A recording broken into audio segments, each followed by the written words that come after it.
revoici le Monsieur New Vegas Show, l'émission qui, à mon avis, et je le partage, bénéficie du meilleur public qui soit. J'attends qu'on me contredise. Good Springs a repoussé une bande de condamnés évadés après avoir organisé une milice improvisée selon un vieillard armé jusqu'aux dents de dynamite. Par ailleurs, un courrier retrouvé avec plusieurs balles dans la tête près de Good Springs a repris ses esprits et semble aujourd'hui en pleine forme. Les nouvelles du jour vous étaient offertes par Prime. Prime, l'autre New Vegas. La route vers Prime a été plutôt mouvementée. Déjà quelques attaques de dégueulasserie. Mais bon, ça c'est inévitable. Ils ont fait connaissance avec ma jolie batte. D'ailleurs, je me suis toujours demandé en quoi consistait le baseball. Je sais que c'est un sport pratiqué dans l'ancien monde et qu'on utilisait ses battes, mais j'en sais vraiment pas beaucoup plus. Je suppose que le but c'est de tabasser son adversaire avec, mais je vois vraiment pas le rapport avec le titre. Un poudrier m'a attaqué aussi. De toute évidence, ils s'en prennent aux voyageurs. Ah, déjà que les routes étaient pas sûres. Mais j'ai pu le battre, et j'en ai profité pour piquer un somme dans sa cabane. J'ai eu beaucoup de chance que personne prenne sa place parce que là pour le coup j'aurais vraiment eu l'air malin. Mais le plus surprenant pendant ce voyage, c'est quand tout un groupe de geckos s'est jeté sur moi. Victor est arrivé et m'a aidé à les descendre. D'un côté, tant mieux. D'un autre côté... Qu'est-ce que tu fais aussi loin de Good Springs ? Je renifle les ennuis de sacrément loin, vous savez. Sachant qu'il s'est soi-disant endormi pendant l'attaque des poudriers à Good Springs, le fait qu'il fasse tout ce chemin par pur hasard en même temps que moi, c'est curieux. Victor, j'aime beaucoup les robots, mais toi actuellement, tu me fais peur. Mais après toutes ces péripéties, je suis enfin arrivé à Prime. Avant même de mettre le nez dans la ville, je tombe sur... Hé, où croyez-vous aller comme ça? Prime est hors limite. Un soldat. Oh non. Si vous venez de la côte est des États-Unis, vous ne connaissez probablement pas ces types qu'on appelle la RNC, pour République de Nouvelle-Californie. C'est un groupe qui veut réinstaurer une démocratie libérale. En gros, on vote pour celui qui nous dirige, et les pauvres sont moins bons que les riches, ou un truc comme ça, j'ai pas tout compris honnêtement. Ils arrivent dans ton coin, ils disent « on va instaurer la démocratie, ne résistez pas ». Puis ils piquent toutes tes ressources en te promettant des trucs qu'ils te donneront jamais. Le pire, c'est que la plupart d'entre eux sont des gens très bien, et je doute pas que plusieurs coins sont devenus un peu moins nazes grâce à eux. Le problème, c'est qu'ils sont enfermés dans un système qui les oblige à être des trous du cul. Donc tout naturellement, ça fait chier. Bref, ce gars de la RNC me dit que Prime est devenu un coin dangereux. Des bandits équipés de tuyaux en métal ont pris possession du coin. Et tout naturellement, la puissante RNC ne peut rien faire. Ce genre d'avertissement ne m'arrête pas. Je me jette ouvertement dans la gueule de la ville comme un addict sur sa dose de jet. Tant pis si la mort arrive 7 mètres devant moi. Je me fais rapidement attaquer comme prévu, mais ils s'écroulent tous sous le poids de ma batte. Et voilà, j'ai battu les... 2 bandits. La RNC vous servait à rien. En explorant la ville, je trouve rapidement cette façade, le Morave Express. C'est eux qui m'avaient engagé pour le colis qui va allumer le capsule. J'entre pour voir si je peux parler à un iBot. Trop bien, j'adore les iBots. Ah par contre, il est complètement en miettes. Je serais capable de le réparer, mais... il me faut des pièces. Quoi qu'il en soit, je trouve personne dans le bâtiment. En retournant dehors, j'entends du bruit près du casino. C'est sans doute ici que sont cachés les habitants. Ah effectivement. Je rencontre rapidement ce type, Johnson Marsh. Je suis surtout marchand, enfin, je fais ce que je peux avec ce qui traîne. Je fais aussi point de dépôt local pour le Morave Express. Après une rapide discussion, il m'apprend qu'un certain Beagle avait vu les types que je recherchais.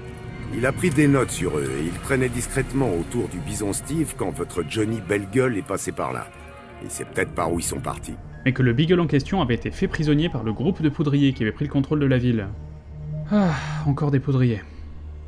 J'en profite pour demander des infos sur son iBot. Cette vieillerie déglinguée. Si vous arrivez à faire marcher ce truc, il est à vous. Ah ça, c'est pas tombé dans l'oreille d'un sourd. En explorant un peu plus le casino, je tombe sur ce petit gars. Salut, partenaire. Bienvenue au casino et musée Vicky Evans. C'est le deuxième robot cowboy que je croise cette semaine. Mais celui-ci n'est pas un stalker. C'est donc le meilleur des deux. Bravo Plim Slim, t'es le meilleur. Je décide de me diriger dans le bâtiment d'en face, là où se cachent les poudriers. Il était indispensable que je sauve ce Beagle avant qu'il se fasse tuer pour une raison ou une autre. En passant la porte, je me suis immédiatement fait attaquer par 2 d'entre eux. Mais j'étais prêt. L'un des deux avait un fusil de chasse. C'est tout naturellement le premier des 2 que j'ai attaqué. Mais l'autre m'a donné un coup qui m'a explosé le bras. Fort heureusement, j'ai récupéré des médicaments auprès de Doc Mitchell à Good Springs. Et plus précisément, des Steam Packs. Si vous ne voyagez pas beaucoup et que vous n'en avez jamais vu, dites-vous que c'est des seringues qui réparent la structure osseuse en genre 4 secondes. Alors ça fait super mal, mais si votre bras explose, vous êtes bien content d'en avoir. J'étais pas un mauvais combattant, loin de là. Mais les poudriers étaient nombreux, il fallait que je me la joue fine. Déjà, je me mets un casque que j'ai trouvé sur un des 2 premiers, ça me protégera un peu mieux. En arrivant devant la salle le plus discrètement possible, j'en ai compté au moins 4. L'un d'entre eux s'est dirigé dans ma direction. J'essaie de me débarrasser de lui de façon discrète, mais je me suis emmêlé les pinceaux au moment de porter le coup. Eh, c'est plus dur que ça en a l'air, ok? Bon, j'ai quand même réussi à le descendre, et en le fouillant, devinez ce que je trouve. De la dynamite. Malgré mes compétences limitées en lancer d'explosifs, j'arrive à en lancer une au milieu de la pièce. Ça a bien marché. Plus qu'à les laisser venir vers moi et les finir au corps à corps. Ah ah, vaincu par mon intellect de niveau 5 sur 10. J'ai quand même pris des coups pendant la bataille, et ça m'a convaincu que la tenue que je porte n'est pas adaptée à ce style de vie. Puisqu'il n'en aura plus besoin, je décide de piquer l'armure en cuir d'un des poudriers. Elle est pas de la meilleure qualité, mais elle devrait faire l'affaire. Je retrouve et libère ce cher Beagle, et on se barre de ce coin ensemble. Eh bien, oui, enchanté de faire votre connaissance. Ce serait bien gentil de votre part de me libérer. Fort heureusement, je n'ai pas fait tout ça pour rien. Je faisais une reconnaissance à la recherche de poudriers quand des grands cannes sont arrivés avec votre ami en costume. Beagle m'apprend que le type à la chemise à carreaux et ses acolytes sont partis rencontrer un contact dans un village du nom de Novak.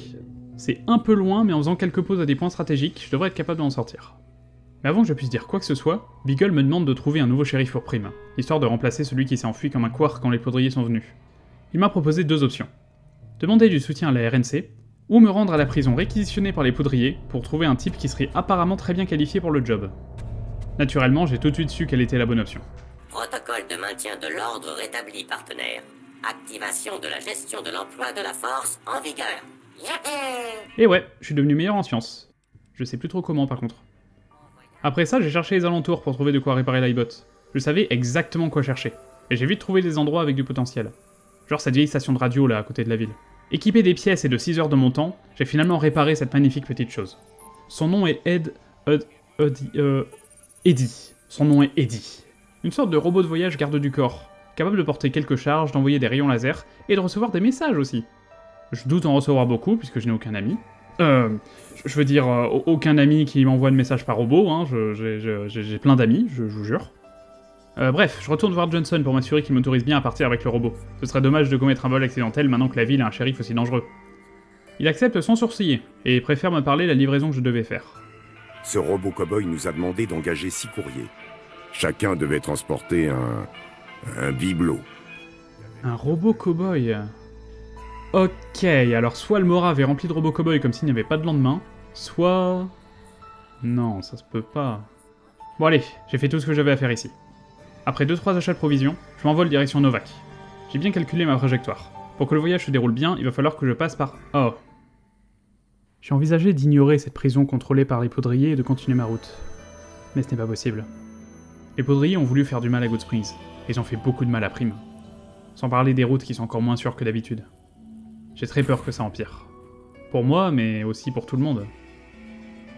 Malheureusement, moi tout seul, même avec ma batte légendaire, j'accomplirai pas grand chose. J'ai donc pas d'autre choix que de faire équipe avec les seuls autres types qui ont quelque chose à gagner à se battre contre eux. La putain de RNC. Cette décision me donne envie de finir le travail de l'homme à la chemise et de m'enterrer plus bactère. Mais bon. Je fais alors demi-tour et me dirige vers cette grande statue, pour atteindre l'ambassade de la RNC.